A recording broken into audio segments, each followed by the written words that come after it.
Ayun na nga, 'di ba? Tingnan niyo, taing-tai talaga maupo si Sara bilang presidente ng Pilipinas kahit alam naman niya sa sarili niya na bobo siya. Sa totoo lang, hindi ko alam kung saan hinuhugot ni Sara yung kapal ng mukha para maging presidente ng Pilipinas. So hindi talaga yan yung interest niya eh. Hindi niya interest na tulungan ng taong bayan, na umangat ang ekonomiya ng Pilipinas. Hindi. Wala siyang pakialam sa atin. Wala siyang pakialam sa bayan. Ang pakialam niya ay mailabas niya yung tatay niya na totoo namang pumatay, nagpapatay ng mga tao sa Pilipinas at maraming nadamay na inosente at mga bata. Katotohanan yan. Hindi yan dapat gina-justify. Hindi. Hindi mo dapat i-justify ang isang kriminal. Pero kung sinasabi nila na kaya sila nakikipaglaban ay dahil sa ibang bansa, linilitis ang kaso ni Duterte, wala. Hindi problema yon. May kasalanan siya, dapat siyang litisin. Tantanan niyo ako sa mga Pilipino dahil bilang isang Pilipino, dapat dito yan linitis, chururut. Putang ina naman. Ang lakas makainit ng ulo. May mga lawyers sa mga DDS na ang bobobo din eh, no? Kala ko matatalino kayo, bumili pa naman ako sa inyo. Kahit na saan yan litisin, unang-una kahit sa ICC siya. Maayos yung paglilitis na ginagawa dun kay Digong. Ang gusto nyo, litisin siya sa Pilipinas dahil hindi siya makukulong kapag dito sa Pilipinas siya linitis. Dahil kakampi niya sa Supreme Court eh.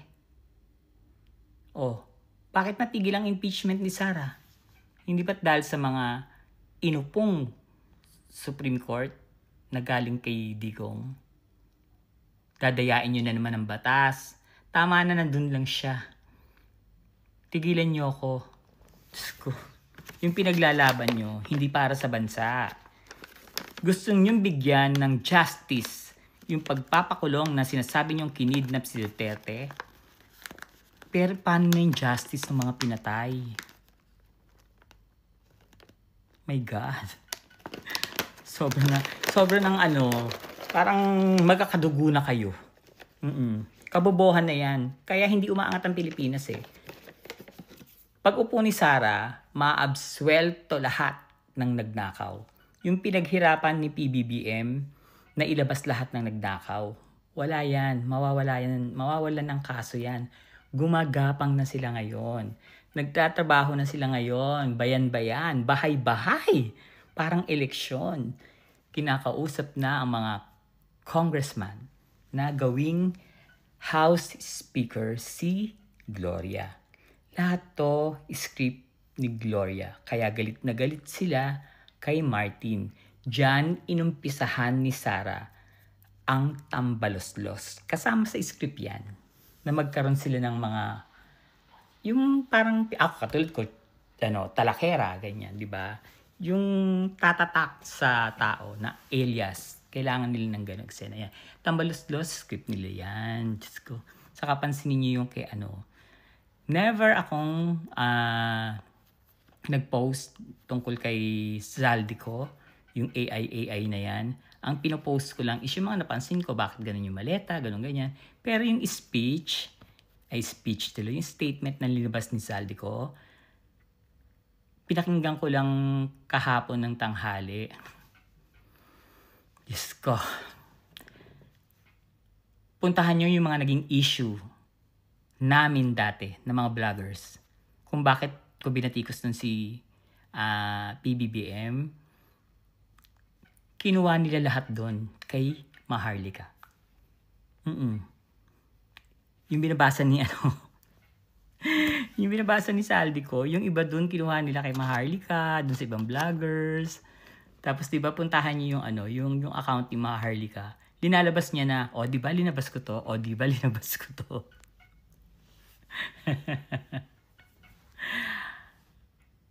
Suportahan natin ng presidente.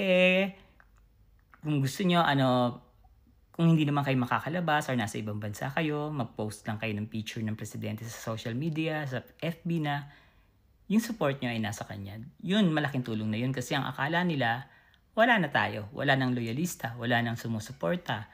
And maraming salamat po sa pag-share nyo ng post ko kasi ang laki pala ng naitulong ng pag-share nyo sa post ko dahil maraming naniwala. At salamat din po sa tiwala na ibinigay niyo sa akin na pinaniwalaan niyo yung mga post ko. Hindi naman po talaga ako magpo-post ng kasinungalingan. Kahit anong gawin nila, kahit pagtatalakan nila ako, hindi ko sila atrasan. Hinahamon ko na nga si Sarah kasi Amy na magharap kami. Sila na kumuha ng lawyer. Para kilala nila yung lawyer, kausapin nila, durugin ako. Haharap ako sa kanila. Sasagutin lang nila yung mga itatanong ko ha. At pabubuksan nila ang kaso ng magnetic lifter. Yung kay Pulong sa kay Mans, yung sa asawa ni Duterte. Haharap ako sa kanila. Yun lang ang condition ko. Wala akong tatakot. Wala akong dapat ikatakot sa kanila kasi hindi naman ako politician. Wala na akong ninakaw. Anong dapat kong ipaliwanag? Sila yung dapat magpaliwanag, di ba? Huwag kayo naniniwala dyan. Hindi pwede maging presidente si Sarah kasi bubayla siya. My God. Sa tagal kong vlogger, ilang years ako natira sa ibang bansa, ang dami kong nakasalamuhan na talaga mga politicians din. Kahit nga Japanese politician, meron akong naging customer na yung way ng pananalita, tapos yung etiquette as a politician, di ba? Hindi mo makita kay Sarah. Saka hindi nakakabilib yung English. Yung ang babaho. Di ba? Kahit grade 2 naiintindihan. Minsan nga hindi pa siya makapag-explain na maayos eh. Huwag kayong mag-alala. Hindi magwawagi yan si Sarah. Yung ginagawa nila ngayon technique para sa rallying malaki, sa malakihang rally, dahil gusto nilang i-mind conditioning na ang isigaw bukas na yata yan no? Na BBM resign. Mapapalitan na yung ikulong ang mga magnanakaw, ganyan. Huwag niyong hayaan yun ang mangyari. Sa totoo lang, siguro natatanong niyo kung bakit alam ko yung nangyayari.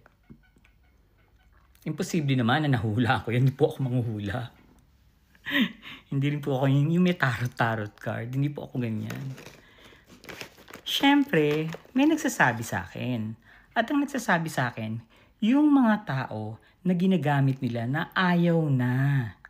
Ayaw na. Sarah, makinig ka. Ayaw na sa inyo dahil sobrang yung paggamit nyo sa kanila. Sobrang linalagay nyo na sila sa kasamaan. Yung ibang generals na retired, ayaw na. Matatanda na sila eh. Siyempre kapag retired ka na, matanda ka na, at galing ka pa sa trabaho na military ka na, gera na nakikipagbarilan ka. Pag retired ka na, anong gusto mo? Kung may IQ ka, Sarah, kapag retired ka na at galing ka sa ganong klase ng trabaho, anong gusto mo? Hindi ba't inner peace? Gusto mo nang mamuhay ng tahimik? Pero tinigilan nyo ba sila? Hindi nyo pinatatahimik yung mga militar na retired. Dahil sa gusto nyong gumante. Gumamit kayo ng pera. Hindi kayo magwawagi. Walang kasamaan na nagwawagi. Merong oras na time na minsan na akala nila panalo na sila. Akala nyo panalo na kayo. Pero bigla kayong babagsakan ng karma. Maniwala ka sa akin. Be kind. Yan ang magiging panlaban mo. Yung maging totoo ka. Maging mabuti ka sa kapwa. Kahit hindi ka magsalita. Mananalo ka. Chururut. Tusok. Be. Kay Gloria, mag-focus kayo. Pag nakita nyo, itulak nyo tapos ilibing nyo na. Mamatay na siya. Di pa nagbago yung matandang yan, no? Tanda-tanda na, Diyos ko. Sili ko naman yung suso. Hinahamon ko kayo ha. Sarah, Amy, Chabit, Mike Defensor. Yung mga hamon ko sa inyo, ilabas nyo lahat yan. Go tayo. Laban tayo dyan. Sabihin nyo lang sa akin kailan nyo gusto. Churut to sakbe.